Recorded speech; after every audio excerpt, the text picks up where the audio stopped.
So ഇന്ന് നമ്മൾ ഇവിടെ പരിചയപ്പെടാൻ പോകുന്നത് എങ്ങനെയാണ് പഴംപൊരി ഉണ്ടാക്കേണ്ടത് അല്ലെങ്കിൽ ഏത്തക്കാപ്പം ഉണ്ടാക്കേണ്ടതെന്നാണ്.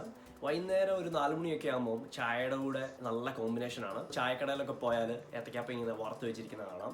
ആ ഒരു സ്റ്റൈലിൽ നമുക്ക് എങ്ങനെ ചായക്കടയുടെ സ്റ്റൈലിൽ എങ്ങനെ ഏത്തക്കാപ്പം ഉണ്ടാക്കാമെന്ന് നമുക്ക് പരിചയപ്പെടാം. ഇൻഗ്രീഡിയൻസ് എന്താണെന്ന് നമുക്ക് നോക്കാം. അതിനുശേഷം ഇതെങ്ങനെയാണ് കുക്ക് ചെയ്യുന്നതെന്ന് നമുക്ക് നോക്കാം. ഇതിൻ്റെ ഇൻഗ്രീഡിയൻസിൽ വരുന്നത് 1/2 കിലോ ഏത്തപ്പഴം നീളത്തിലരിഞ്ഞത്, മൈദ 1/2 കപ്പ്, അരിപ്പൊടി 1/2 ടേബിൾ സ്പൂൺ, മഞ്ഞൾപ്പൊടി 1/4 ടീസ്പൂൺ, എള്ള് 1 ടേബിൾ സ്പൂൺ, പഞ്ചസാര ആവശ്യത്തിന്, ഉപ്പ് ആവശ്യത്തിന്. ഇതൊരു സ്പെഷ്യൽ ഇൻഗ്രീഡിയൻ്റ് ആണ്, 1/2 ടേബിൾ സ്പൂൺ ദോശമാവ്.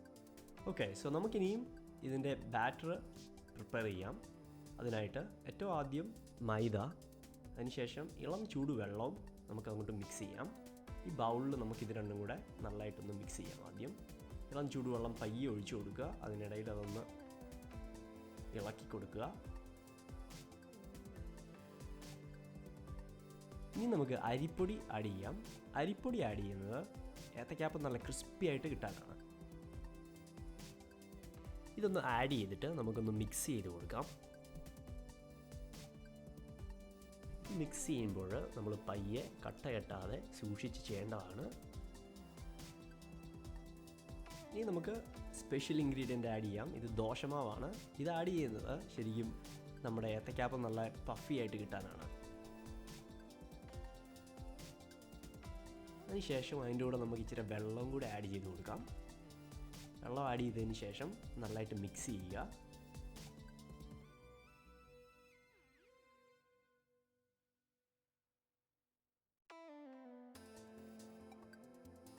നല്ലതായിട്ടൊന്ന് മിക്സ് ചെയ്ത് കഴിഞ്ഞ് നമുക്ക് പഞ്ചസാര ആഡ് ചെയ്യാം.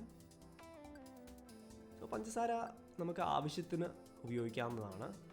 പഞ്ചസാര എല്ലാവർക്കും മധുരം വേണ്ടവരും വേണ്ടാത്തവരും കാണും. സോ അതിനനുസരിച്ച് നമുക്ക് പഞ്ചസാര ഉപയോഗിക്കാം. എള്ളും അതുപോലെ മഞ്ഞൾപ്പൊടിയും അതുപോലെ തന്നെ ഉപ്പും നമുക്ക് അങ്ങോട്ട് മിക്സ് ചെയ്യാം.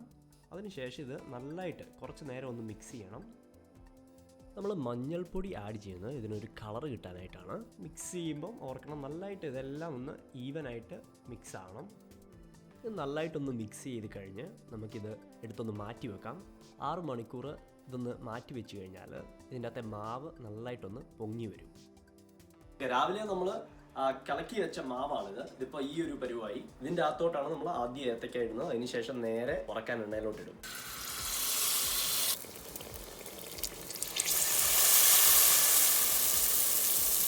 ഇച്ചിരി കൂടുതലാണ്, പെട്ടെന്ന് മറിച്ചിടാൻ പോകുന്നത്.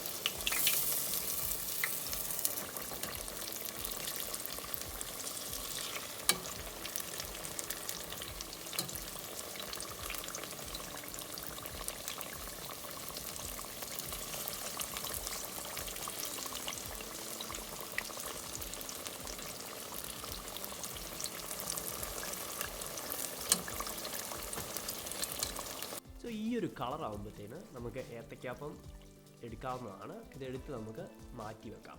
ഇനി നമുക്ക് ഇത് സെർവ് ചെയ്യുന്നതിന് മുമ്പ് ഒരു ചായയും കൂടെ ഉണ്ടെങ്കിൽ നല്ലതായിരിക്കും. ചായയും ഏത്തക്കാപ്പവും എപ്പോഴും നല്ലൊരു കോമ്പിനേഷനാണ്. അതുകൊണ്ട് ചായയും ഏത്തക്കാപ്പവും എടുത്തിട്ട് നമുക്കത് സെർവ് ചെയ്യാം. ഓക്കെ, സോ നമ്മുടെ ഏത്തക്കാപ്പം ഇവിടെ റെഡി ആയിട്ടുണ്ട്. സോ ഏത്തക്കാപ്പത്തിൻ്റെ കോമ്പിനേഷൻ എന്ന് പറഞ്ഞാൽ ഇത് കഴിഞ്ഞ ദിവസം ഉണ്ടാക്കിയ ബീഫാണ്. അത് ഇച്ചിരി നമ്മൾ എടുത്തു, അതിന് ചൂടാക്കി. അതിന് ശേഷം ഇപ്പം നോക്കിക്കഴിഞ്ഞാൽ ഏത്തക്കാപ്പം റെഡി ആയിട്ടുണ്ട്.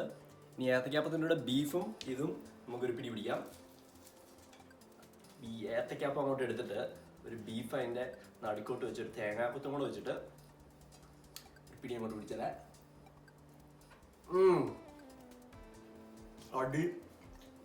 അടിപൊളി. അതിൻ്റെ കൂടെ കടുപ്പത്തിലൊരു ചായയും കൂടെ ഉണ്ടെങ്കിൽ ഫുൾ കോമ്പിനേഷനാണ്. അടിപൊളി.